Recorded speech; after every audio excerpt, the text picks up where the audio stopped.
What we have going on today is we are going to work on this food plot.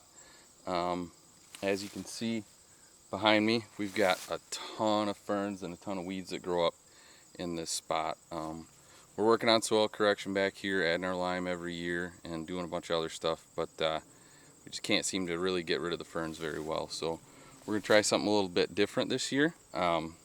We can't get a tractor back in here to do a traditional style planting because it's basically a big hill that comes down back in here, and a couple years ago we got the tractor down in here, but then we had a really hard time getting it out, so we haven't brought it back in here since. So what we're going to do this year is we're going to use the Packer Max crimper combo that we have.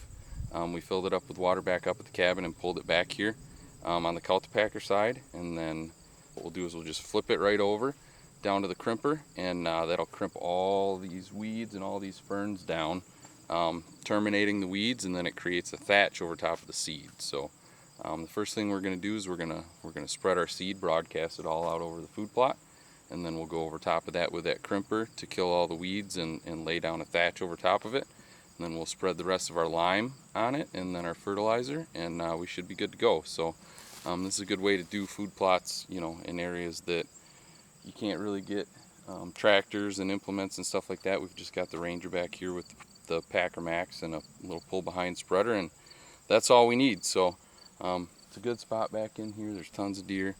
If we can get some food in here, then it can be really good. So we're in Oceana County, and this area there's no ag or anything around, so you get some food growing up in an area, and the deer they flock to it. So doesn't have to be pretty, doesn't have to be a nice beautiful manicured food plot. As long as there's food in there, they'll find it. So that's our goal today, and hopefully come November we'll be killing a big buck out of here. Alright, well, as you can see, we've got it all crimped down. We got the seed broadcast under, crimped it all down, put down our lime and our fertilizer, and now we just got to hope for some rain. So you guys can see the crimper tool did a pretty good job of crimping this all down, and it should all die because it's terminated down at the stem. So the beautiful part about this Packer Max is that now all we got to do is drain the water out and flip it over, and we can haul it around on the Cultipacker side while we check some trail cameras before we get out of here. So all in all, it's a pretty good day, and hopefully before too long we got some good food for the deer growing in here. So